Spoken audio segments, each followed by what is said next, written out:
I'm going to pick up right where she left off. I want to thank all the organizers of the conference for inviting me to speak here today, and I thank all of you for sticking around. If you can just bear with us for 20 more minutes, hopefully it'll be worth your while. And I'm excited to be here to be able to share with you today my work with the online peer-reviewed journal 19th Century Art Worldwide, or NCAW. The journal, which published its first issue in 2002, is one of the field's earliest online peer-reviewed publications. In 2011, I worked with the journal's managing editor, Pugh, to secure a grant from the Mellon Foundation in support of a digital publishing and research initiative. And I should say that none of what I'm about to share with you would have been possible without the Mellon Foundation, and Petra and I are just so grateful for their support. So Teresa has just shown you the article we recently published on Lewis Miller, and so you already know some of what we have accomplished. I'm going to back up a bit and discuss our goals in seeking this grant, and then I will return to the articles themselves and recount some of our experiences in actually implementing it. I'll begin by describing some of our motivations in seeking the grant, as well as some of the challenges we faced in drafting the proposal. Our primary objective in applying for it was to maximize the potential of our online publication format. We had been publishing the journal for about 10 years when we approached the Mellon. Until then, it had largely been a print journal online, or I say a print journal published online, but we wanted to do more with the online format. However, because the use of these kinds of research and publishing tools, and their use for art historical scholarship in particular, is so new, we anticipated that authors would not simply come to us. We would have to reach out to them. Moreover, we knew we would have to build additional functionality into the website, but did not want to undertake this until we knew what authors would want and what would be most appropriate for the content. We felt that it would be best to work with authors from start to finish, to help them develop and publish their scholarship, and in doing so, to provide models for future NCAW authors and for art history more broadly. This leads me to the second goal of our initiative, to provide an incentive in the form of guidance and financial assistance to authors as they conduct research in the new field of digital humanities. Petra and I suspected, and I think today this is proven, that there were art historians out there who had ideas about how to use these new technologies, but perhaps did not know how to bring these ideas to fruition and/or lacked the necessary resources to do so. We wanted to work directly with these art historians, in part because we both felt very strongly that the art historical inquiry should form the priority in developing these articles. The new technologies for research and publication, that is, should serve the scholarship, not the other way around. These new technologies should also be fundamental to the article, offering something that print presentation formats could not provide. At this point, I would like to stress that neither Petra nor I envision digitally created or presented scholarship as replacing more traditional kinds of scholarship in NCAW or within the field of art history generally. Rather, we see work in the burgeoning field of digital humanities as enhancing existing modes of scholarly research and communication, and we wanted NCAW to reflect this view. This is why we decided we would use the grant to add a new feature to the journal and publish one of these new digital humanities articles per issue. We did not seek to, for example, change the format of the journal as a whole. As we began to write our grant proposal, we realized that this task was made particularly difficult because there were so many unknowns. For example, because we wanted direct collaboration with authors to guide the development of publishing tools, we didn't know what technologies, scripts, or third-party software we would need access to. This, in turn, made it very difficult to create a budget. We wanted some of these questions to remain unknowns because we wanted the freedom to provide answers to them as we faced them. But we also needed parameters that could guide these projects and provide a structure for the initiative as a whole. To that end, we decided to identify key areas within art history that we thought would benefit most from these new research and publishing tools. And this is all going to seem very familiar after all the presentations today. They are data mining and analysis, such as analysis of social networks, examining communities of dealers, critics, artists, gallerists, or economic networks, such as art markets, geographic information systems and mapping, the use of maps together with data sets, depictions of sites, locations of objects, paths of travel, to investigate and communicate change over time and in space. And third, high-resolution imaging and dynamic image presentation. And surprisingly, this has been the area where we've received the fewest proposals, which is kind of counterintuitive, I think. So use of panoramic and/or high-resolution imagery to view and present large-scale site-specific works, such as murals, buildings, conservation analysis images, or moving images. And this also includes groups of images, such as albums or sketchbooks, as in the case of the Lewis Miller article.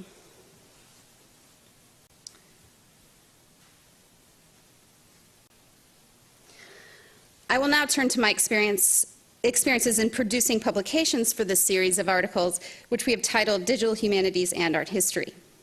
The second article in the series is the one you've just heard about, titled In the Park, Lewis Miller's Chronicle of American Landscape at Mid-Century. The first is entitled Local Global, Mapping the 19th-Century Art Market. Its primary authors are Pamela Fletcher and Ann Helmreich, and its secondary authors are David Israel and Seth Erickson. It was published in our autumn 2012 issue and is made up of two interrelated studies. The first, by Fletcher, is entitled The Local, and it is an analysis of the art market within London, particularly in relation to the Academy and the rise of the commercial art gallery.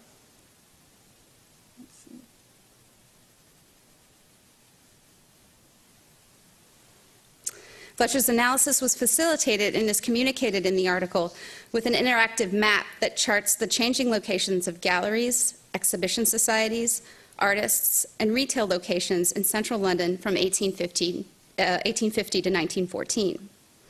In the article's second part, The Global,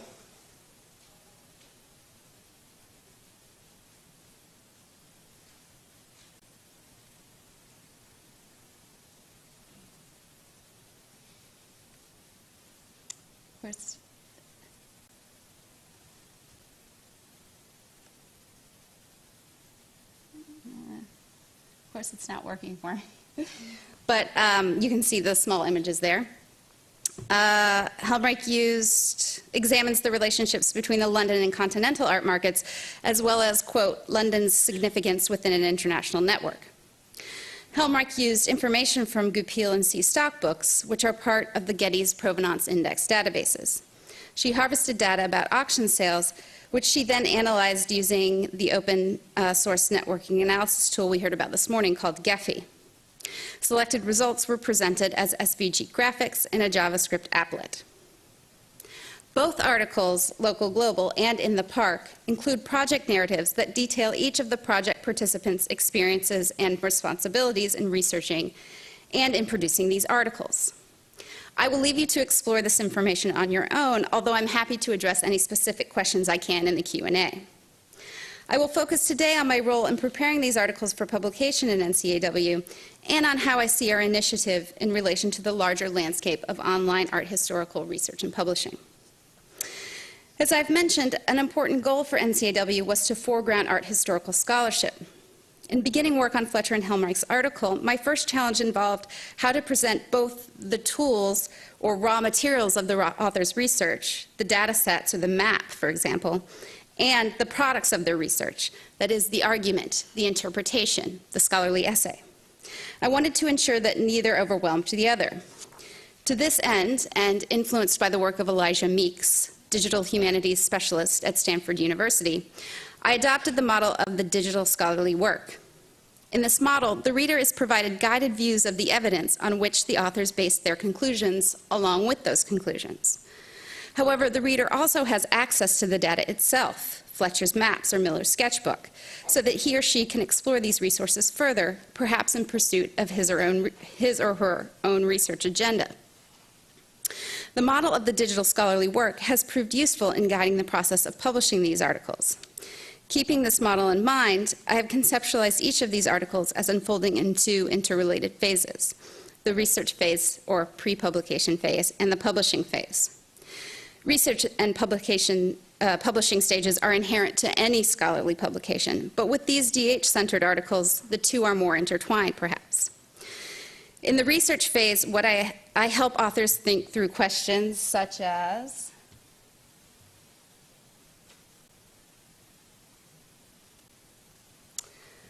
What is the best tool or set of tools to conduct the research, both practically and methodologically? Does the software platform, et cetera, support the particular art historical research question? Is the technology open source? Is it accessible to readers of the article, both literally and conceptually? Can it be shared with other authors, scholars, or researchers via the web? Related question, can these technologies be displayed directly on the web? If not, what are the ways we can adapt them? In the research phase, then, I'm already anticipating the publication phase, and the online format in which the publication will ultimately be presented informs in some way the course of the research phase. The process of integrating research and publication in these articles is an evolving one, and one that has presented a different, if related, set of challenges for each article.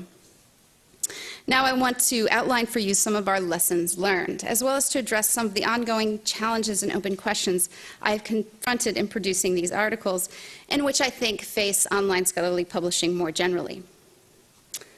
The first lesson is to revise traditional scholarship and publishing workflows.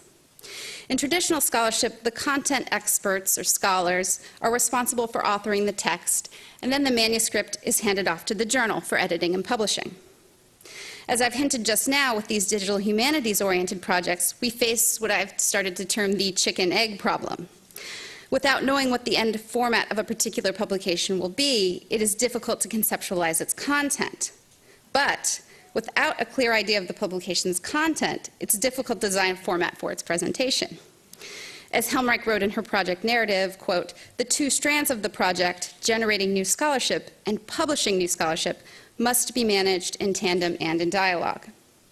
This process will, I hope and anticipate, become easier as we go. For example, we now have a platform for producing digital annotated facsimiles.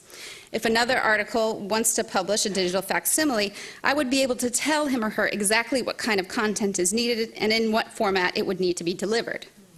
In the Lewis Miller article, the author would also have a prototype to use as a guide. The second major lesson learned relates to the timescale for these projects. Using computing technologies do not necessarily make these projects quick or easy.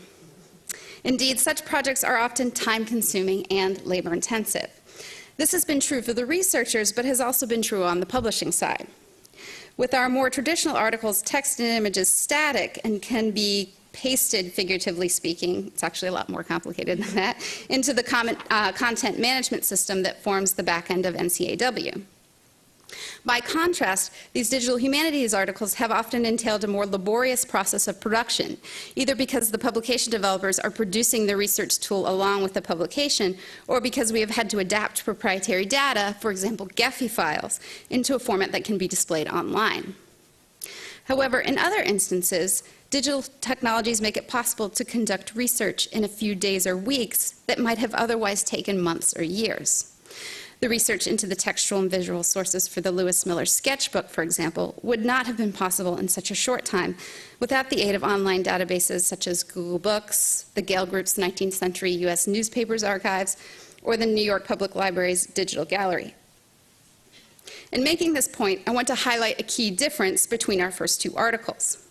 Local Global was a further iteration of an existing body of scholarship, part of a larger research project that had been underway for several years.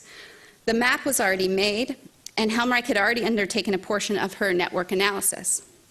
By contrast, In the Park, while it does relate to a larger project, represented a new body of research and a new piece of scholarship. While it built on existing knowledge and expertise, as an article, its production, from inception to publication, took about 6 weeks. I think this illustrates the range of possibilities for producing digitally humanities-focused articles. Some will require a longer time to nurture, develop, and bring to fruition.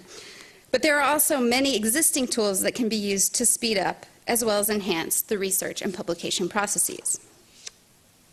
Now, open questions and ongoing challenges. A key goal for Petra and I in producing these articles was devising solutions for online scholarly publishing, but also generating questions. We felt, given the nascent state of the field, there were likely important questions that had not been conceptualized, much less answered. The following are some examples that have risen in producing these articles. They're questions we have not yet answered definitively, but feel it is important to acknowledge.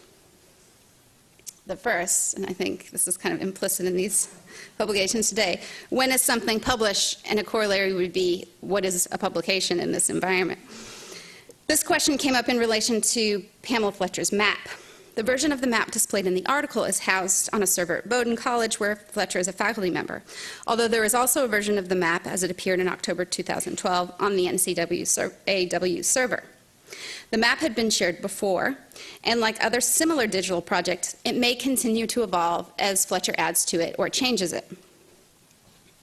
As online publishing moves forward, it will be important to maintain the flexible nature of online or digital tools, but also allow for projects to be frozen, in a manner of speaking, at a particular moment in time, so that they and the information they contain can enter into the larger discourse.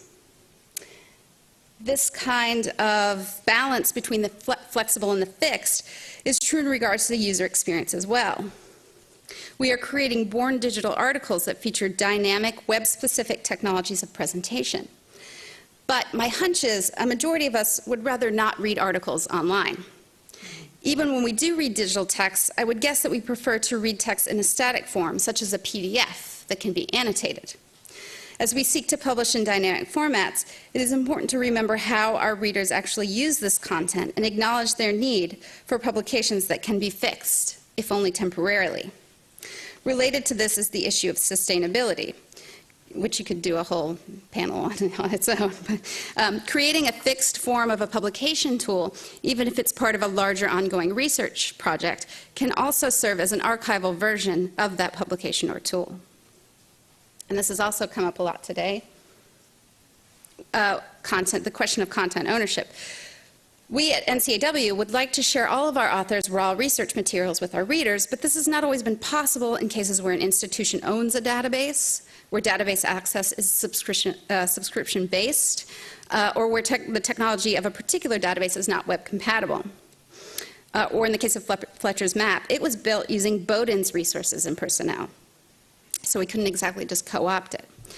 In some ways, these are new issues related to ownership and access. However, this can also be thought of as another version of a problem familiar to anyone who has dealt with copyright and reproduction permissions for images. As open access platforms that integrate information and make it easily available, online publication and digital research tools put renewed pressure on current practices regarding copyright and data ownership that seem increasingly insufficient in a computerized world. And the last sort of question that I'm raising here relates to workflow project management. I've already said something about the difficulties with these issues with workflow with these articles. I'd like to add that they also require a fair amount of project management on my part. I work closely with authors and programmers along the way, helping to guide the project and keep it on schedule. We have also had to revise our editing process. Editing online and as the publication platform was still in development became a big and unexpected problem we had to tackle, particularly in the case of the Lewis Miller article.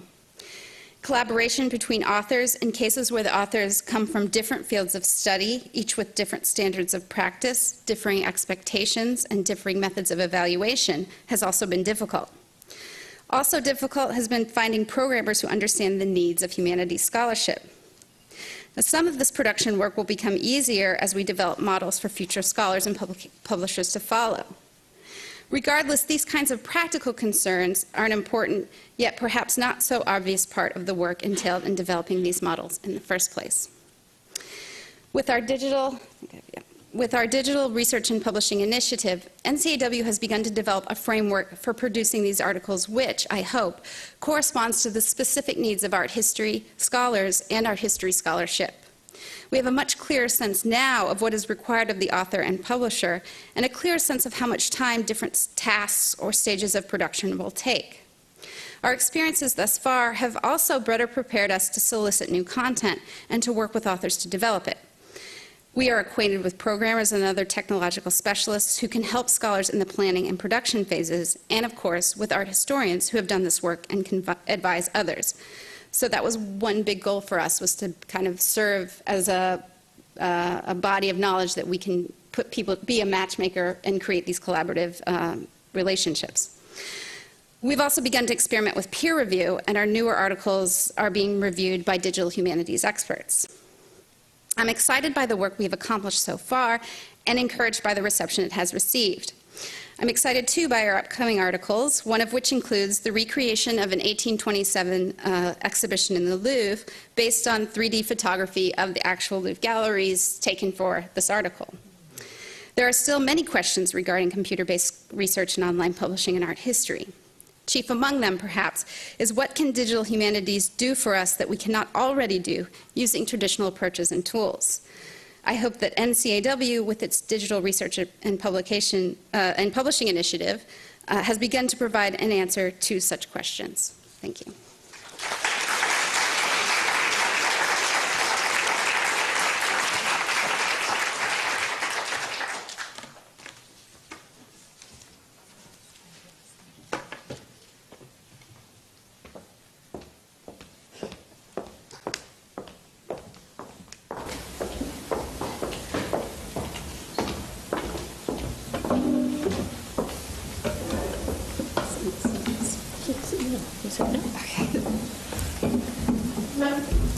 Thank you so much for both answering some questions and raising new ones for myself and for those in the audience.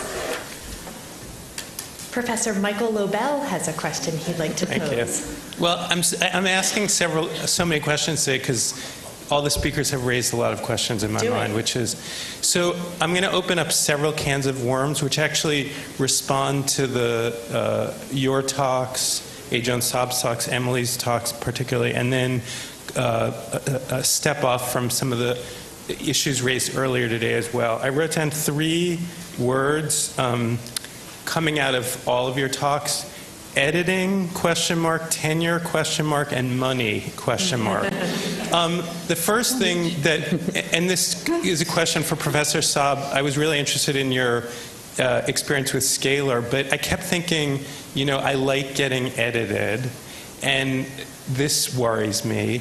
Also, for younger scholars who, and this relates to all of these questions, for younger scholars who are pre-tenure, and I know these get asked, but I do want to ask, what are the implications of these kinds of models like Scalar? And finally, I'm a little bit worried just in terms of a lot of the larger discussion today. I know that there's a kind of philosophy, open source, the digital world is much more open. And it comes out of also earlier today, I think for instance, T.T. Hulst's discussion and other discussions, a lot of this information that people are compiling is proprietary, and it comes off of theorists like Jaron Lanier and others who are saying, actually, they're corporations that have monetized the kinds of information that scholars are amassing. And so it just seems to me that scholars are being asked to produce content, but that some of these online and digital platforms are not actually providing, look, as a scholar, I'm not making a lot of money as it is, but at least the more traditional publishing models, there are sometimes possibilities for receiving some revenue. And I'm just concerned that some of these newer models suggest you just put your work out there, you publish your proprietary information, and there's there's nothing really coming back. So I know that's several cans of worms, but I just wanted to kind of pose them. It's actually really interesting because these are many of the same questions and those sort of anxieties I was talking about before. But one of the reasons that I chose to write in Scalar is that I already did have tenure when I did it. Right. And the whole project was funded through pretty generous grants from the Mellon Foundation and then the NEH. So it's a weird experiment. But the books that are coming out of Scalar, many of them are being published. Like my book is actually, I have an editor. It will, when it comes out, have an imprint from the, hopefully, from the University of California Press. And so my provost claims that it will count towards promotion when I go up for full. So, but that is one of those things that, provided a tremendous source of anxiety for me. Also, I study material culture. I wanted an actual book. But that said, another conversation that's taking place between the different presses is whether or not these things will be behind a paywall. So will you pay like you do for a Kindle book? Or how will they be distributed? If they're distributed on Kindle, they will generate revenue because, yes, right now the 3 presses that we worked with, Duke, MIT, and California, were getting huge, it was all being funded by Mellons so that they could afford to make them free first. But supposedly this is going to help them go forward in this digital age. So they have to figure out some kind of model for generating some kind of income because these are really expensive to produce. And they do in some ways. I'm so glad you talked about the timeline towards completion because it took me much longer to write this book than it's taken me to write than I thought it would. But then because there's a different type of thinking and putting together, plus you've got this whole team of people. Not only do you have an editor, but you've got somebody who's editing the images and somebody who's editing the videos. And so it's going to be, I think, quite expensive for the presses until they get this model in place. Yeah, we're kind of if you use the metaphor of the printing press, we're in the, maybe like, not the illustrated manuscript, because that's obviously free printing press, but we're in this handcrafted stage. I look forward to a time when there are models where it is more about pasting content in and less about crafting each one from the ground up. And that's what we kind of wanted to do here, was craft things or to build specific tools that then can be reused for different content. So now that we have a way to create a digitally annotated facsimile, we don't have to build that again. It's done. As to your 3 cans of worms, yes, all of our articles are edited. That was definitely an issue when we wrote the grant. I didn't think about editing as being an issue, as being a problem or a challenge, but it became one. But they're all edited. And the issue of tenure was something we did want to address with this. That's why we have these project narratives that really explain what each person did, both for the scholar who might want to do this, but really to make transparent what the responsibilities are. I mean, a person like me who is kind of between art history and digital technology, it may not be so obvious what work I'm doing or how much work I'm doing, and it may change from project to project. So really trying to make that transparent so that someone can point to their tenure committee and say, here is the description of what I did on that project. And that gets edited too. That's part of the scholarly article.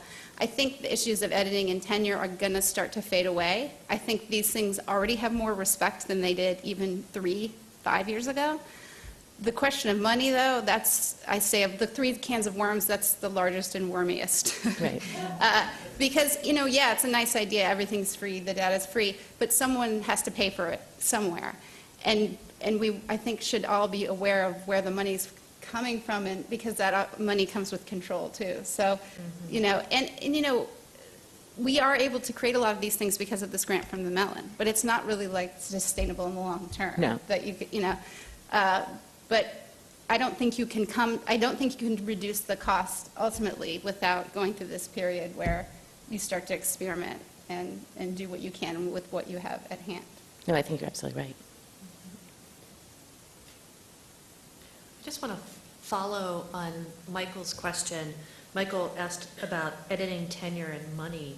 And Joan, I was intrigued when you talked about, maybe in passing, training graduate students. What are the implications for you as someone who's running a visual culture studies program and training PhD students who want to get tenure track jobs? Right. I mean, that's really why I got involved in this project in the first place, was this, Mellon calls it the pipeline, right? So you need to have these students. I mean, sometimes I get sort of terrified for my graduate students. Like, I hear these horror stories about all these presses that are no longer publishing first books, and how, even one of my colleagues just his book has just been published by Routledge, and it's like $250 for the book, and they only published a very limited number of them, and you have to download them, they're pay per order. So, if you Google crisis in scholarly publishing, you'll get like 9 gazillion hits. And so I don't want to sound like all virtuous and say, oh, I did this for a, service to the field. But I do think it's important for people who do have tenure to model or to take some risks for the future of the profession. So while I didn't necessarily do it for, my graduate students, I did it, I did it for myself. It was fun. One of the things that I don't think came through, I think I got up here and I sound like a nervous wreck, but is that it's actually really fun to play with these things and to move them around. There is this sort of spirit of creation and I said sort of adventure, but it is sort of fun to do. So I did it for that as well. But I was always aware of okay, and even every step of the way, it's taken much longer because nobody knows what to do with these things. Like the review process, it's who reviews it? Are they experts in the field? Are they experts in digital humanities? Luckily, there are people who are experts in both the content and the form of the type of work I'm doing, but it's hard because you want to make sure that you get it truly reviewed and not just rubber stamped because it's going out there. So I think all of that was in my mind as I did this. If, I and, my other colleagues on the grant, half of them are full, the others are all associates, we all had tenure. And we all sort of said, well, we'll publish something because once our universities start to take them, then they become, and SCMS and CAA and American Studies, they're all doing special issues of journals, some in Scalar, some in other born digital formats. And so as long as there is still this rigorous sort of review process and vetting of the scholarship, then I think it's not going to replace the book, but it's going to be a different form of publishing that will hopefully, maintain, this sort of progression we think of, monograph, tenure sort of thing. I mean, that's a whole different can of worms, whether or not what's going to happen to the university as we know it. But That's... don't want to open that. That to Karen today, so that's somebody else's It's a different conference. Yes. I do want to just ask, because there are so many graduate students here today, maybe this can be continued as part of our conversation because Emily has questions as well. If you're training in art history or a traditional discipline or interdiscipline, do you also seek certification in digital humanities, right? This is, how do we think through this process? And I want to pose that as a question. We just got $1 million grant that as a to do that at U of R. for consideration that I think we can all help each other think through, because Emily does have questions that may also involve peer review and publishing. So I want to think about training and how we train people in different kinds of ways. But I actually just have one. I have many questions. It's fascinating to me, but just one question for the moment that does relate to, I think, exactly what you were just talking about, which is when Professor Saab is talking about working with Scalar in particular for a book length, we're going to call it a book length manuscript, and it struck me that working with digital media, obviously the structure of the publication is very different, but I wonder what the implications might be for how we write, for that part of the scholarship. And we're so early in this process now that I might be getting ahead of myself, but I'm thinking when you were describing kind of a choose your own adventure sort of approach. I mean, I think you said that maybe you probably could read your text straight through, but that's really not the spirit of it, I guess. And so I'm just wondering if anybody has anything to say about, do they find that the people who are working on digital projects, that their writing is different, their approach to writing itself has changed? Mine certainly changed as I was writing it, and I think that's one of the reasons why it took me so long. Is one of the things about these shared pages and these multiple paths is that, for me at least, I wanted there to be continuity no matter how you got to that page. So if you're, cruising along through, the filmic mural, and all of a sudden you drop into, Tashko in 1931, it has to make sense the same way it does if you're following the biography path. So it was a different type of moving back and forth, and I'm loath to actually admit this. I mean, I did lots of mind mapping software, but at one point I had all these little index cards that had little keywords on them that sort of corresponded to the different pages, and some of them even had little then colored post-it notes. I mean, I was really low tech, and actually I could have. I've incorporated all of that into the writing of the project, so you can see where I would map these things out, so that I could see well, how are the different ways that you can get to this page? Does it make sense? So it was a different type of of writing, but also thinking through connections. Sometimes juxtaposition works, but juxtaposition can't take the place of argument. It has to, for me at least. I felt compelled to make sure that every way you got to wherever you ended up made sense, and that there was some place for you to go after that. I think it does, just with the brief experience with the Lewis Miller, I do think it makes you think very differently about writing, because you have to be very disciplined. Two reasons. You have to be very disciplined because you can go in any direction. And somehow you have to keep coming back to the point, there are limits to what you can write. But also, the audience, I think, changes a bit. You have to think differently about who's going to access this material. And, you know, when you're doing a book or in a traditional scholarly publication, you kind of know who's going to read it. But I felt with this experience, it was wide open, those options, and you have to think about presenting the material differently. And that's both really exciting, but also really kind of terrifying, because you think, you know, there's a field of people who are going to be familiar enough with your terminology and the stakes of what it is, but then this idea that somebody's just going to Google one of these words that's been tagged and end up in the project, which I don't know if that's actually going to happen. But if it did, it seems great. But then you think, oh my God, are these people going to then start commenting on the book? And, you know, so. Thank you very much. Thank you for this. Please join me in thanking our panelists. That project is amazing. I implore you, It's please, beautiful, too. to fill out the evaluation form. And I want to just thank you for spending the day with us and for thinking with us. In this last panel, we heard lots of gerunds used. Gerunds are one of my favorite parts of speech. Searching, writing, sorting, saving, publishing, generating. All of this really has to do with the co-creation of knowledge, and we can't co-create without working and thinking together. So thanks so much for coming together today, for thinking with us, and for encouraging us to look in new ways, because after all, that is what art history is about, is looking. And so thank you for helping us see things differently, to all of our speakers today. Thank you. Please join us in the lobby for a drink, water or lemonade or wine, and a little sustenance and more conversation.